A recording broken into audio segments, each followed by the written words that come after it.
are the coolest dudes on the planet? United States veterans.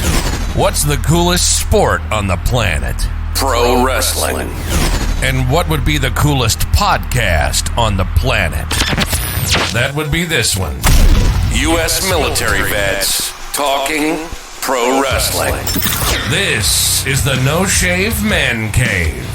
Two badass disabled vets sharing their love of pro wrestling, giving you their perspective as fans, talking about current events and matches, history of titles, and who knows what else. Let's do it. Welcome to the No Shave Men Cave. Now your hosts, Ellie Jair and Jay Tilley.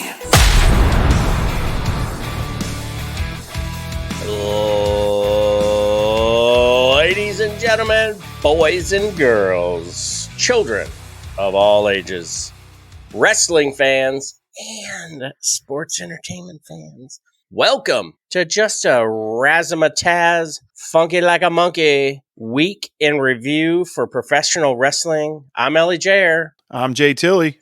Man, talk to me about the week in wrestling. Yeah, it's life got in the way, so we didn't really get to record much. So there's quite a bit, from CM Punk rumors to sales, projected sales figures for the All In show, some rumors about Drew McIntyre or Drew Gal or whatever he's going by, Yeah. Becky Lynch's cryptic tweet. There's all kinds of crazy stuff going on. But since you and I didn't get to talk about Dynamite, though, just real quick, what'd you think of the Dynamite show? It was so close to being like a 4.5 beard show, and it just sort of lost me. Like when they would cut to commercial, I was waiting for something to happen.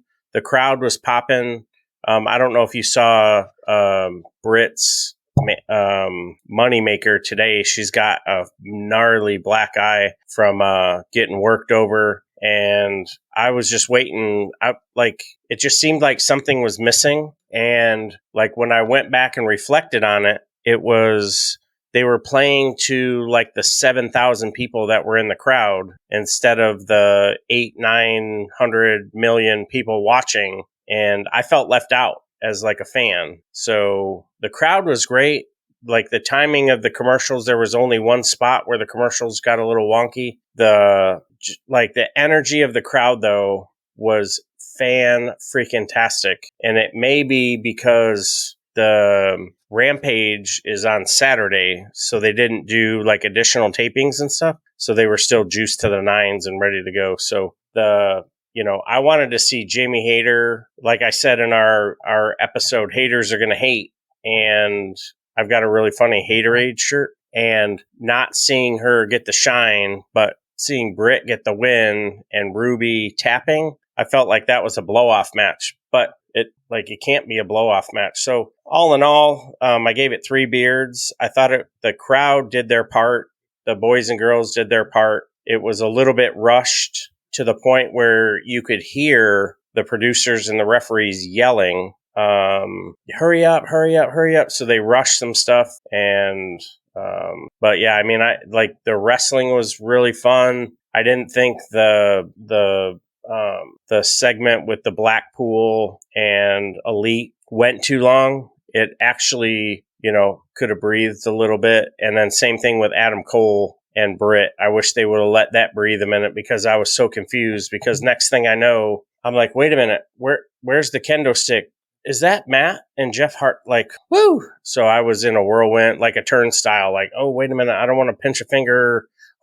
Like, so, yeah, fun show, great crowd, good wrestling. I really enjoyed I actually enjoyed the front end of Jungle Jack, MJF, Guevara, and it didn't irritate me until later when MJF gave him a blank check, and I sort of saw or felt like a little tweak in character with Darby sort of pushing the envelope, almost like a heel. But I think he's going to be a smart face, sort of walk the line like Sting did when he was versing or the adversary of the NWO, because he's in the rafters like Sting was. Right. So, but yeah.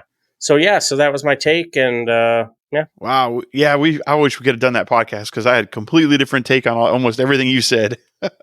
I hated the Four Pillar stuff this week. I thought it took a step back from all the hard work they've been doing. I thought this was the worst Darby Allin. He needs to sit down and do his promos because I thought this promo was terrible. The woohoo when he didn't have to fight was way out of character. I almost felt like this was a rewrite, like something like Vince McMahon got a hold of the script or something because it just felt off. And then from that point on, it was just kind of rough. I thought the Hayter, Britt Baker, Ruby, Tony Storm match was banging. I was very impressed with that match. Did you think it needed more time? No, I think it did its job. I think it did. And I loved the little details of Hayter getting her arm smashed and getting taken to a local medical facility and then not being able to there to save Britt Baker later in the show. So this is one of the things that I had the issue with though. So Britt is your sort of your, I would say your fifth pillar. Mm-hmm. So I don't necessarily disagree with her getting like a abnormal shine. But you have Jamie Hayter, who's your world champion, mm-hmm. who takes one shot to the stairs. Oh, they're steel stairs. Okay, fine. They're steel stairs. But you have Britt Baker takes a title shot to the head, a inverted DDT meets brain buster, and ends up submitting Ruby Soho. And then she comes out, gets caned, worked to the nines. So it was like, I just don't think the production in the back should have been even. So she took a shot to the stairs, but Britt took like 3 monumental things. Right. And then a bunch of kendos and all this other stuff. But yet, yeah, I think it just didn't resonate with me. And you almost like relegated the world champion below Britt, below. See, I think that was on purpose. What's that? I think that's all on purpose. I think this is all still building to Britt turning on her eventually. Yeah. I mean, yeah, I don't disagree with you one bit. I think there's going to be a turn. I think Hayter's going to turn on Britt. Britt will be the face because I don't think so. Well, because Cole's the face. And it's a known that they're the onesie twosie. They're the Steve Macklin and Virtuoso power couple, and you have Seth frickin' Rollins and Becky, the power couple. And but yeah, I will say Britt looked significantly stronger and crisper in the ring this week. If for whatever that's worth on top, like I feel like I'm piling on it because like I wasn't there. I will never be there. I'll never hit the ropes. I'll never do a swanton as much as that was like my live stream. You could do one into the pool. Yeah, I'll have to get a trampoline to do it in my pool. But the promos I felt were really great. The crowd was into it. I really liked how you were saying like the whole match. But I really think that Britt and Hayter should have taken the L. Yeah, they're not going to do that to Britt at hometown. That's one thing Tony Khan is really good about is giving the hometown shines. I thought the details of her getting hurt so that she wasn't there to help Britt later was good. I did have issues with the Britt attack. I mean, they should have bloodied her up. Like they should have made that brutal. We've all seen kendo sticks, so I was just like, I mean, I wish they'd have like concertoed her and just beat her bloody. I think. And then she didn't post any photos on Twitter until like almost 20 hours later. Yeah. She should have still been like shiny from sweat, showing the lash marks from the kendo. I will say that they probably need to have a conversation with Saraya because a couple of those swings looked a little personal and she wasn't using the body of the stick. She was using the end. Yep. And I didn't, I felt a certain kind of way about that. And like, I would be like, if I was in the back and they were like, hey, producers, here's what we're going to do. Pencil, blah, blah, blah, bump and feed. Here's what's going to happen. Love you, got to go by. Okay, fine. Hey, I am trusting you with my body. Okay, love you. High five. They go to the back. And then you listen to the heat, like what Thunder Rosa is getting. Oh, she's stiff. She's this, she's that. She's difficult to work with. And then you see what Britt got stuck with. So I don't. Yeah. I mean, I don't know. I mean, those kind of things happen. I mean, Yeah. I mean, it is what it is. I just thought, I thought they could have, like I said, made it a little more violent, a little more brutal. I loved the JAS teaming up with the Outcast. It makes sense. The Takeshita save for the Blackpool Combat Club. Oh man, fantastic. I Yes. think he's going to turn on I him and join the knew- Blackpool Combat Club. I knew you But- were smiling ear to ear. Yeah. I was bugging when Callis came out, and he looked like he never took. Yeah, He I was like, never where's took- his scar? Yeah, he never took 70 staples to his head. And Yeah, he's got I some need good to makeup. find, makeup. Like, why makeup that? I think that would be an awesome part of the story. And when they were showing medical taking care of him and they moved the Oof. skin, I was like, woo, doctor, please. And I mean, they should have called Finn Balor's doctors who were putting numbing agents because dude was split.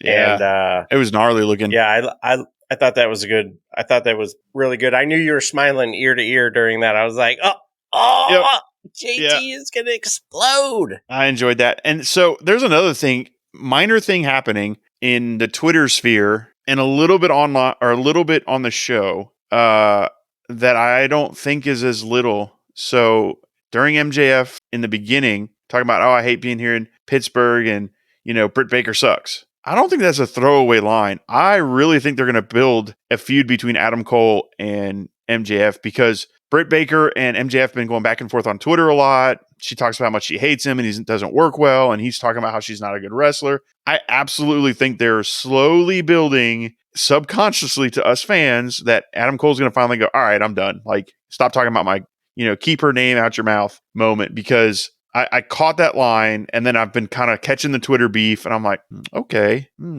slowly, again, AEW laying those seeds out there to slowly build a feud.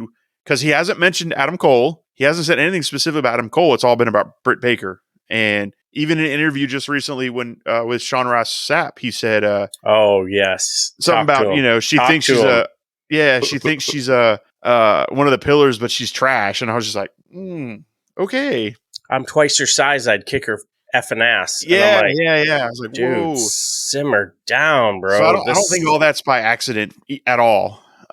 So that part's going to be very interesting as we move on and go forward. I think it's something to keep an eye on. Again, I still think Adam Cole is going to be the one to take it from MJF down the road, whether it's all out at the end of the year or whenever it's going to be. But So, like, we talk about the pillars and we talk about the build for AEW, and you and I, more so you than I, were basically there from its inception on. And I remember seeing Jericho talk about how he was all elite.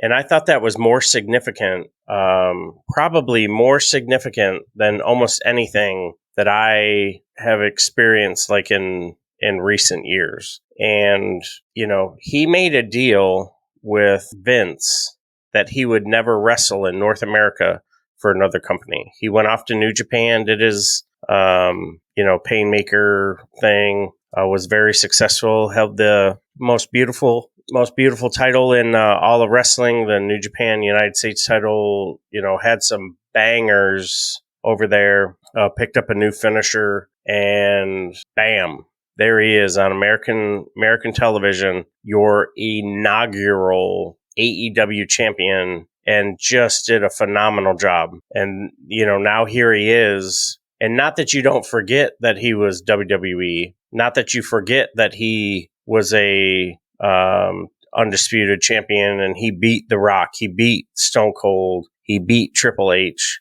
And, we just talked, how long ago was it? Less than a month ago, we have a Jericho problem. Yep. And you were like, fix hey, that. hey, slow your roll. And he hasn't separated himself from the JAS, but he hasn't done any like shenanigans with JAS for the last couple of weeks. So it's like, okay, cool. This week I felt it was pretty significant.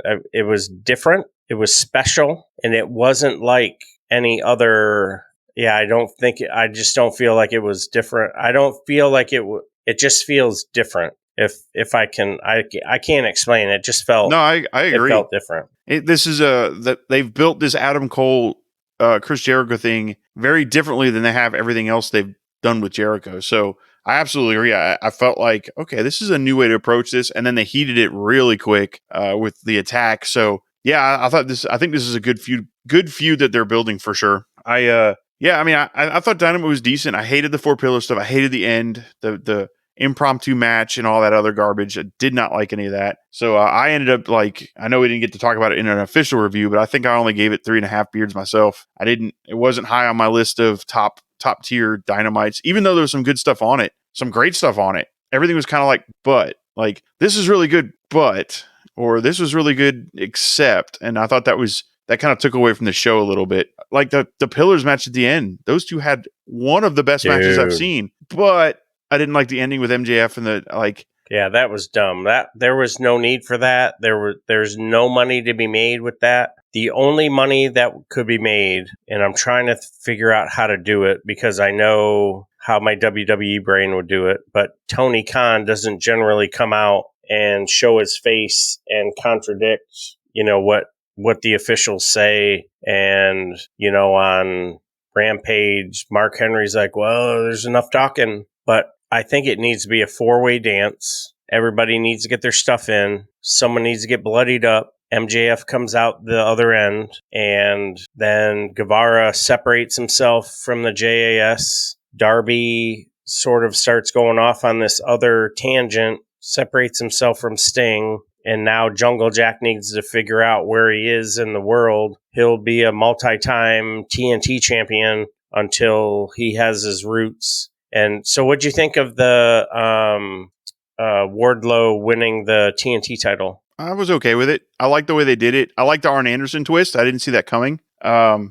think it goes back to Tony Khan listening to the fans and going, ooh, this QTV thing's not working. I do think that title is just not as good as it could be. And maybe putting it on Wardlow and letting him just have a really good run for a while will be fine. Do you think they resurrect the 4 Horsemen? Yeah, they hinted at that. I'm not sure. I can't think of anybody else that the 4 would be unless, I don't know. They could. They got enough factions though. I don't know that they'll do that. Cause I have a feeling and we can get into this when we talk about some of the other stuff happened during the week, but, no, it was okay. I mean, the match, I enjoyed the match. I thought the match was good and I didn't want either one to lose. So it was kind of a weird match going into it. But during the match, I was okay with if they're going to reboot Hobbs and go, okay, let's get him away from QTV, maybe bring him out as a babyface or whatever they're going to do. I was okay with it. I thought it was an okay win. It didn't hurt my feelings. What'd you think about the crowd?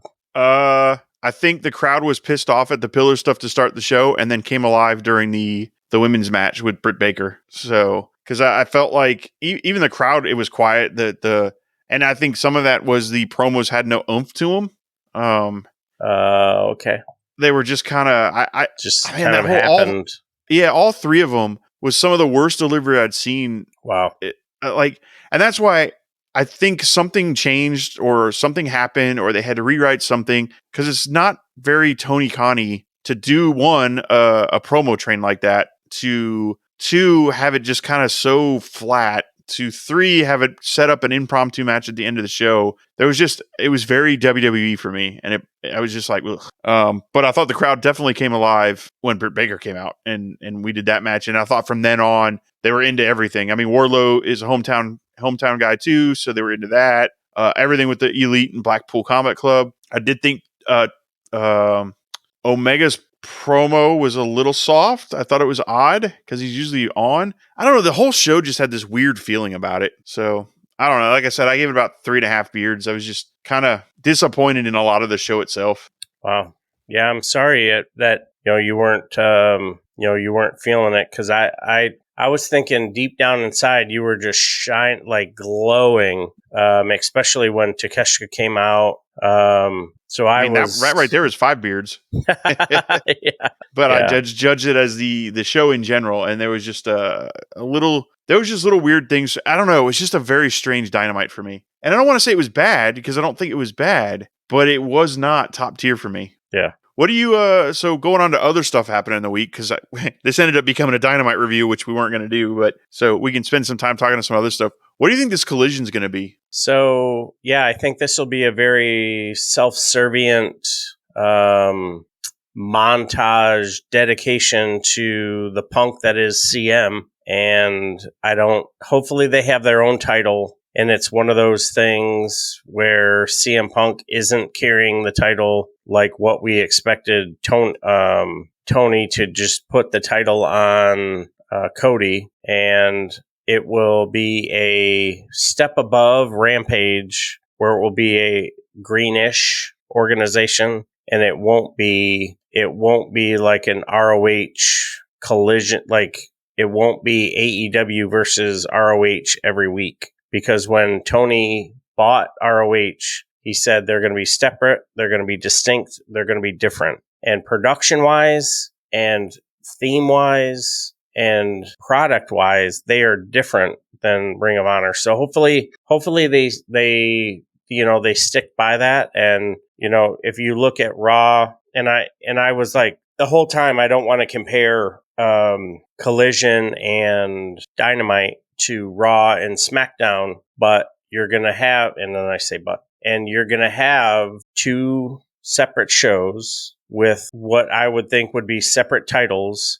And I don't want them to just carry the TNT title over. They need to come out with a brand new title and, establish it as their title. It won't be, freshly squeezed going over and going, I'm the champ of Collision. Because then they're like, well, wait a minute, you were the number 3 title over here, so this is the number 3 show?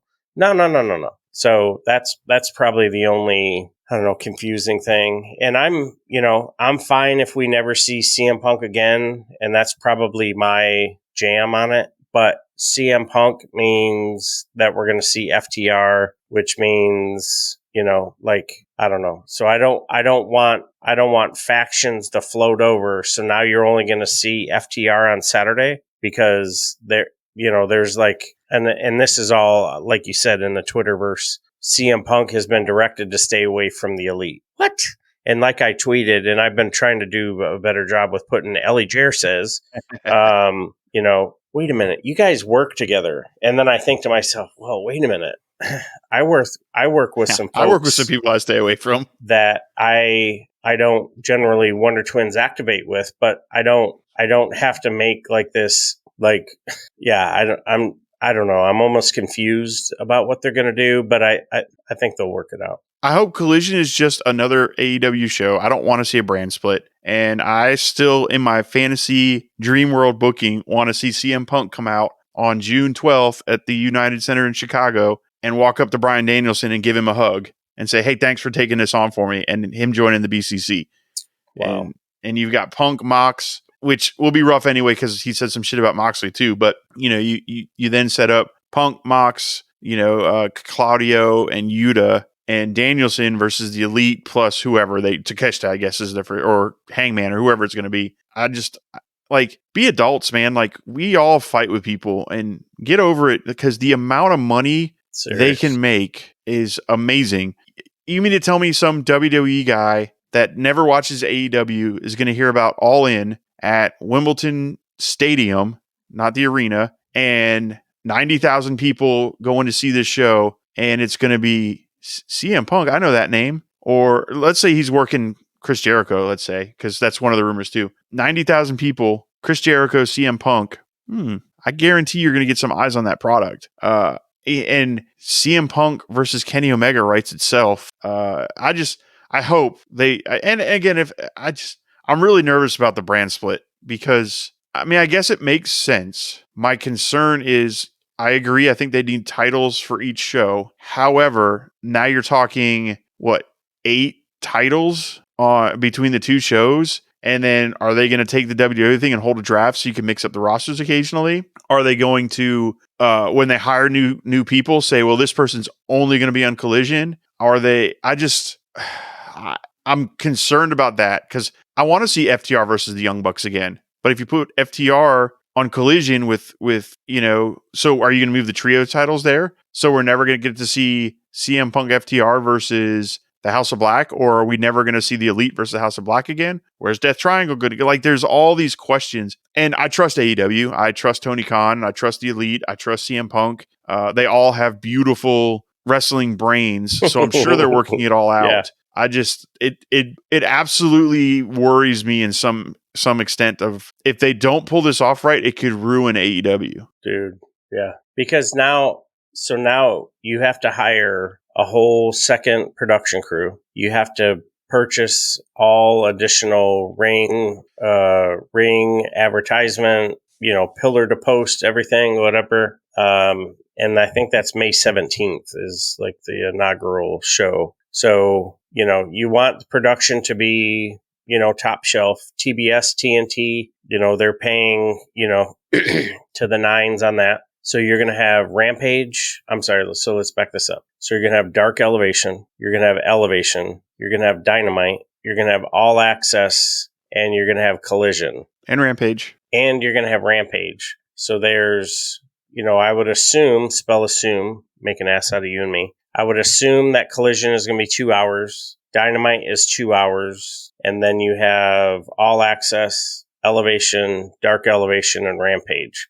So you're looking at, 9 hours of professional wrestling and sports, like the All Access. I would consider that some sports entertainment. And they've got the fat roster. They've got the Ring of Honor situation going on. They're working a deal with Paramount. They do the tapings for Ring of Honor before they do Dynamite. So are they going to do tapings before Dynamite and before Collision? So now, which is going to work better for the folks that they hire or bring on for Ring of Honor? But it's like you said, I don't want to make this just about one single show, but this is a huge thing for professional wrestling. And you have hundreds of indie wrestlers that are out there making the grind. So this is good because this is another couple of hours of exposure. This offers the opportunity for Tony Khan to go, hey, I'm going to move some guys from Ring of Honor to AEW. I have some wrestlers that are on AEW that probably need to tune up a little bit. So I'm either going to put them on Dark Elevation, or Ring of Honor. But yeah, and maybe I'm just caught up with the title thing because I don't want to discredit whoever the champ is going to be. So I don't want them to just go, oh, hey, by the way, the TNT title is now your equivalent of world title. Wardlow, you're now the champion of Collision. Well, we just watched Wardlow get his hair cut, thrown through everything in the Atlanta zip code. And now all of a sudden, I don't know. So. Well, one of the things they could do that would probably fix a lot of it, and maybe this is what they're going to do, is why not make Collision a Ring of Honor show? So now you've got Dynamite and Rampage. So you get your 2 hour Dynamite, your 1 hour Rampage. Cool. Let's make Collision the 2 hour Ring of Honor show. And then the weekly show that's on now is your hour show. Because that would make sense. Because then you can move your Ring of Honor champion up and you could do things and give CM Punk Ring of Honor. Give it to him. Let him have it. Let him run it. I mean, that's kind of what you talked about, 6 months ago or whatever. But so maybe, and then they are already separate brands. Because he's doing a pretty good job, other than Claudio right now, who's got the Ring of Honor title, which I think, before Kingston got hurt, I thought they were going to give it to Kingston. But no, yeah, I think that was the plan. And then they were like, but I could see, maybe that's what they're going to do, right? Maybe AEW Collision is not going to be AEW Collision. It's going to be Ring of Honor Collision, and that'll be their 2 hour show, which makes it easier than trying to have 3 different brands. Now you, I see what you're saying. You've got 2. Dude, that is, that is that's a smart look at, that's a very educated look at it, because I didn't even look at it like, oh, geez, that's like a third.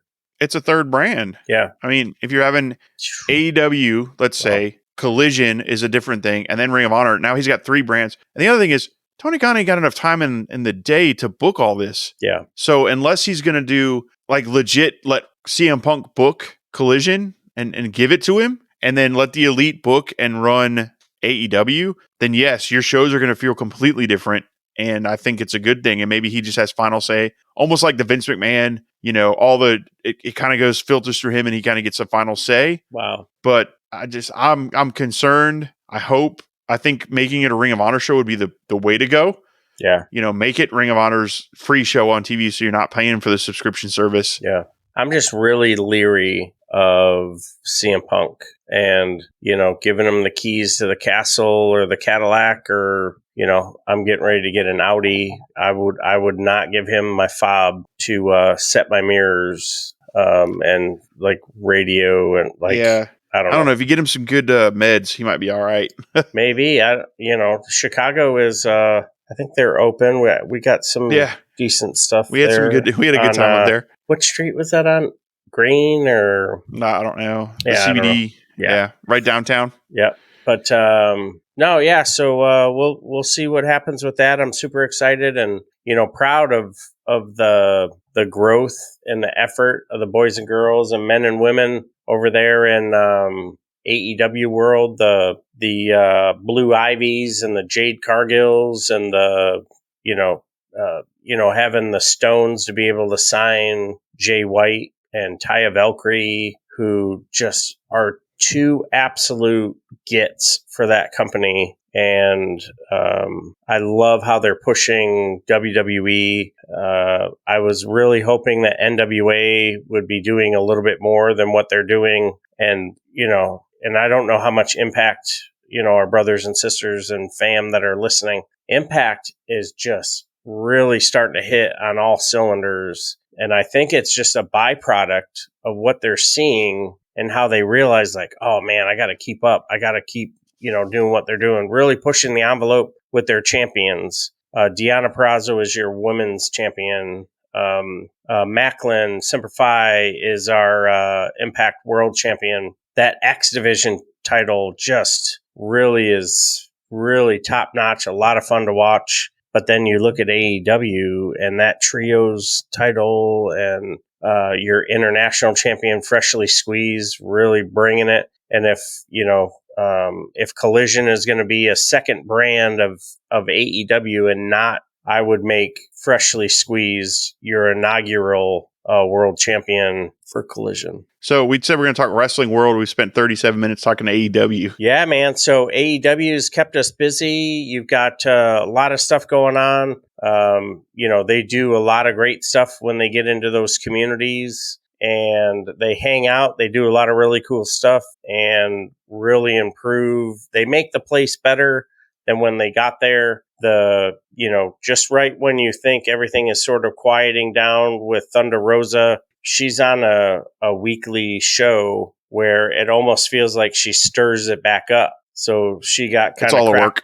Yeah. So she got kind of cracked on a little bit this week. And I hope, like what I said, I hope they make this her injury part of the work. So kudos to AEW and what they got going on. They're keeping us hanging on almost every word. Then we roll into WWE, and we had Monday Night Raw. We had NXT, a lot of stuff going on in social media, and Friday night SmackDown, which is, kicking off here. And the show that they've got cooked up for Friday night SmackDown, I think everybody's going to really enjoy. Yeah. So that's that one's coming out of Ohio, so that's going to be a lot of fun. What do you think about the rumors that they're going to do some mass firings here in AEW or in WWE? So I'm sort of mixed about it, and I think it's all based on who they let go, and it will be sort of telling who they let go, the motivation and direction that they're doing based on who they let go. So if they come walking in and they go, hey, everybody that Vince let go right before he got caught up giving $13 million away, you guys are let go again. Like Bray Wyatt and Io Sky and Dakota. And yeah. And then you look at like, okay, so you're going to let Io Sky go. Well, wait a minute. Io Sky is about to challenge for your women's world title. Okay, so we're going to do a loser leave town match. It's just, kind of hokey. Now, if you have boys and girls that are sitting at home and I don't want to go, cut the legends. I don't necessarily think, but if you've just got, Legend 1 and Hall of Famer 2 on the payroll and you call them up and you go, hey, I need you to be in, when's the next WWE show is going to be in Rosemont, Illinois. Hey, I need you to be in Illinois on the 24th. We're going to do a Raw. Oh, I got this thing. All right, bet. We'll send you a severance package. God Save the Queen. Love you. Got to go by. So but some of the on-screen talent that has been rumored to be on the cusp of being let go, and you've got Mr. Nice Guy Bronson Reed, who's just he's so freaking close, so close. And like if you were to put a tag team title on him, or you were to put the United States or Intercontinental title, give him a nice slow burn as that champion, he would make the title and the title would make him. And he may never be the world champion, which is whatever. Mr. Perfect Kurt Hennig was never the world champion in WWE, although he was the AWA world champion. He's still a Hall of Famer. He still had some great matches. He still had some of the best promos. Yeah, I'm curious to see, one, if it's a rumor and they're not going to fire anybody, or like you said, two, because it's not. So before the firings, it was Nick Khan apparently that was doing them, like literally just looking at a spreadsheet and going, these people, which is why it was some people that were in storylines or getting ready to be in storylines. And I'm curious with Endeavor in charge if it's going to be more of a, all right, you guys need to cut 10% or whatever the case is, and they're just going to go down the salary sheet. Wait, we pay him this much and this is how much time he's on screen. Bye. We pay this person this. All right, bye. Or, I'm curious, or if it doesn't happen at all. So we'll see how that all shakes out. WWE is trying to build itself back up as the babyface company because kind of AEW is doing that. And I think if they have all these mass firings again, it's going to be hard to justify that they ruined it with not letting Cody win at WrestleMania anyway. But if they... Here we go. Woosah. Woosah. I don't care, man. I still think it was the wrong choice. Rubbing my pressure points. I'm rubbing my pressure points. Man, how about when, God, serious. Like, -1 was right there. He used the belt that he gave to -1. I hope -1 at least got to take that belt home, but it's whatever. Now, can you capture lightning in a bottle twice? Well, from what I've read, I think it was Bill Nye the Science Guy. I don't want to quote anyone.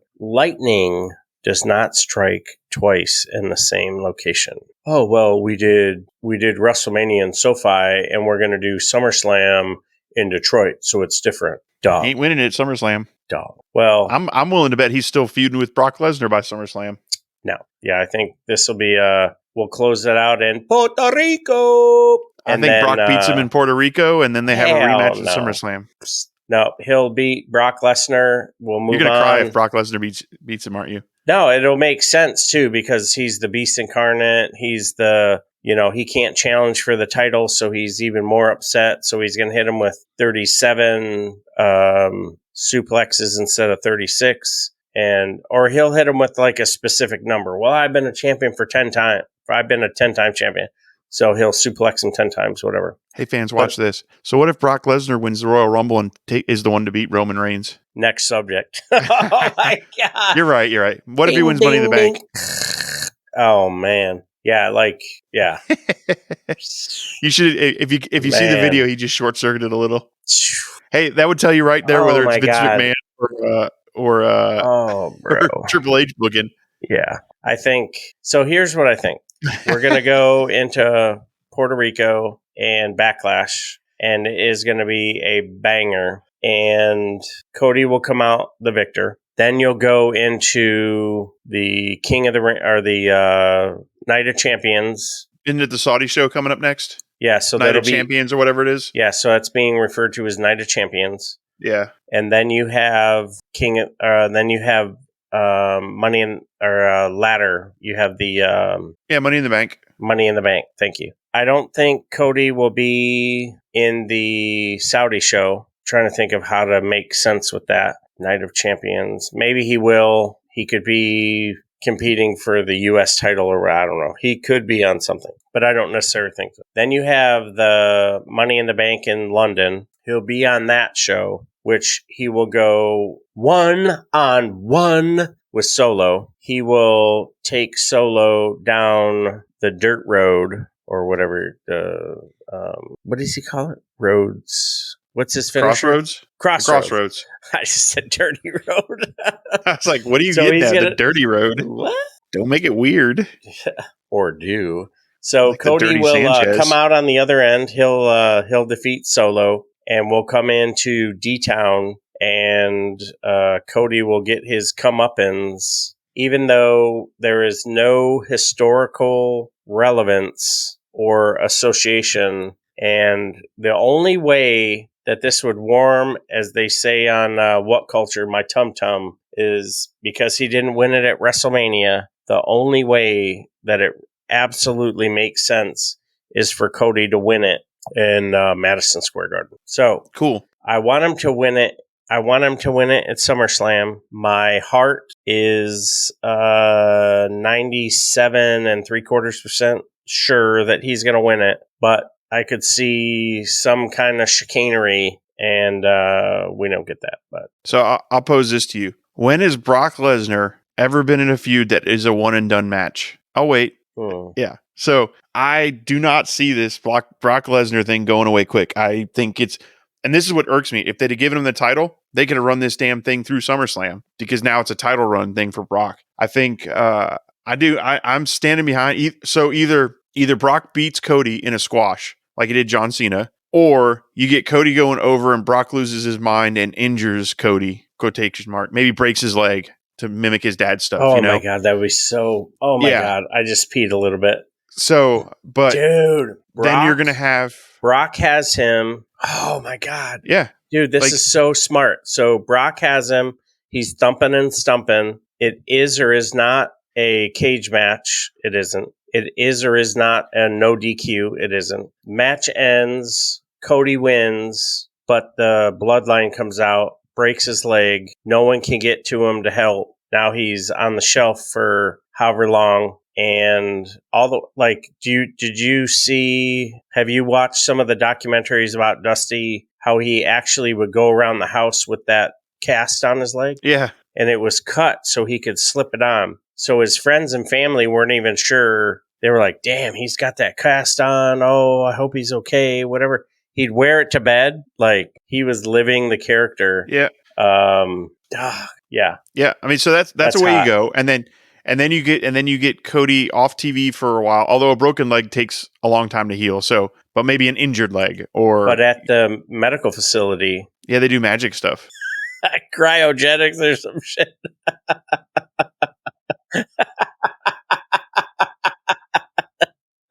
Yay. Okay. I mean, maybe I can see the Brock Oh, Lesnar thing being man. 3 or 4 matches.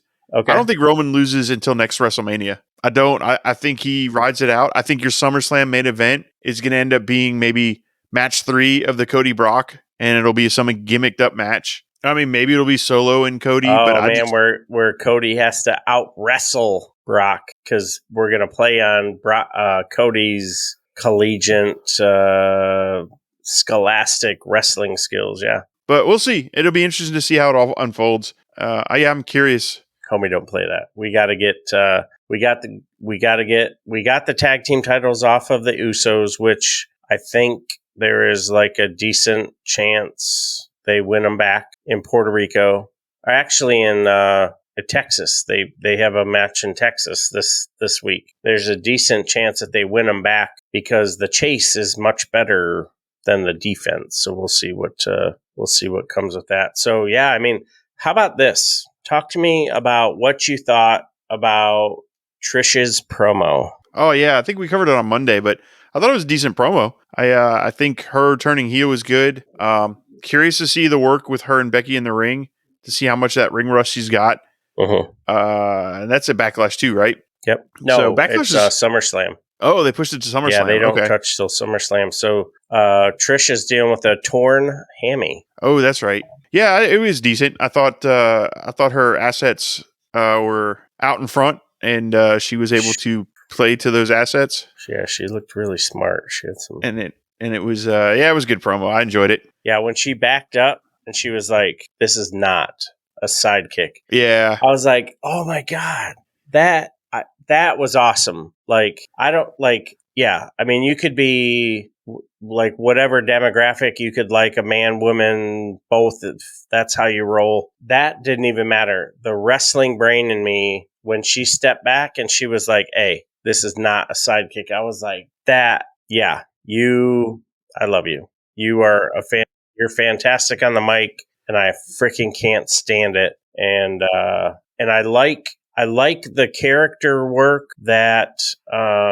Becky is doing, and it almost seems real. And you're trying to like figure out what part of her is upset. Yeah, we'll see what comes of it, because I'm really excited to really see what they can do with the build up, like, pay-per-view by pay-per-view, because now we're getting ready to roll into Money in the Bank. And I thought it was kind of ironic that they're sitting there popping off about, we sold this many tickets in this amount of time, just as AEW was about to sell out Wembley and the O2 Arena. They sold, I don't know, 37,000 tickets.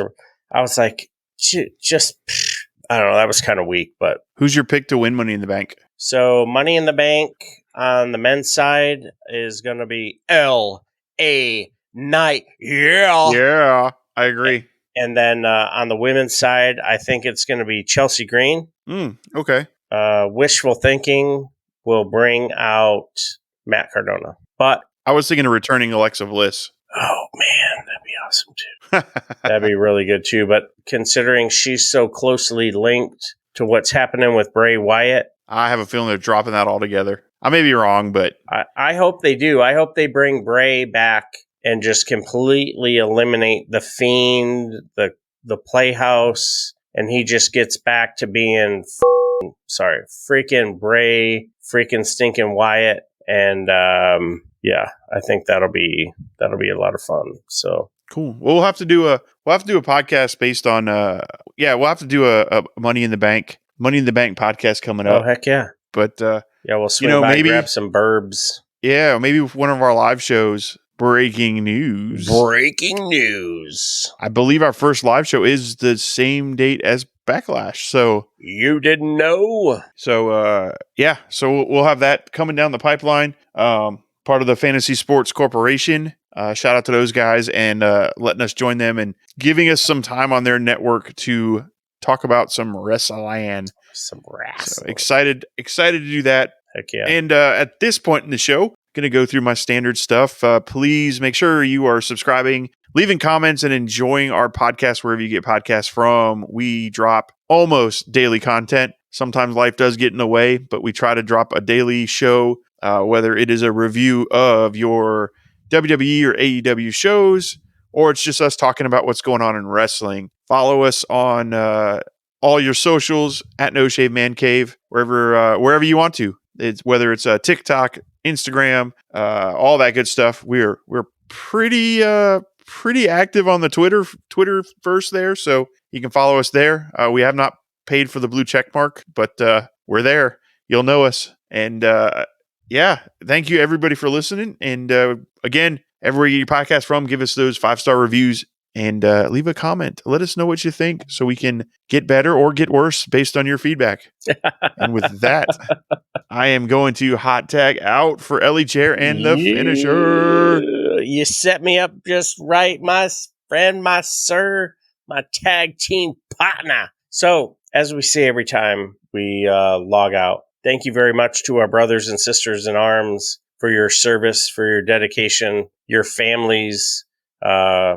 We wouldn't have the freedoms that we do. Some gave all gave some. And thank you so much to our champions of professional wrestling. Thank you so much for grinding. To our current Impact World Champion, Semperfi Devil Dog, congratulations on your victory. Steve Macklin, good stuff. Check him out on social media. He's a pretty good follow. Tyus over at NWA, he's pretty funny as well. And we've got some exceptional champions out there in all of our organizations. So as we do every time, if you are in crisis, please do not suffer in silence. Look for help, get the help, that you so very much deserve. Dial 988 if you're in crisis. If you're a veteran, please hop on the va.org. If you have the My Healthy Vet app, just tap that red banner on the bottom and you will be connected with what you need. So, until next time, my friends, my fam, take care of yourselves, take care of each other, and we'll see you on the floor. You've been listening to the No Shave Man Cave. If it's pro wrestling, we're talking about it. Unless we see something shiny and wander off into the woods. If you hang around long enough, we'll eventually come back. We hope you've enjoyed the show. Fire off your comments and be sure to leave us a 5-star rating, and we'll be back soon. But in the meantime, hit us up on Twitter, YouTube, and TikTok at No Shave Men Cave. Y'all be cool, and we'll see you next time on the No Shave Men Cave.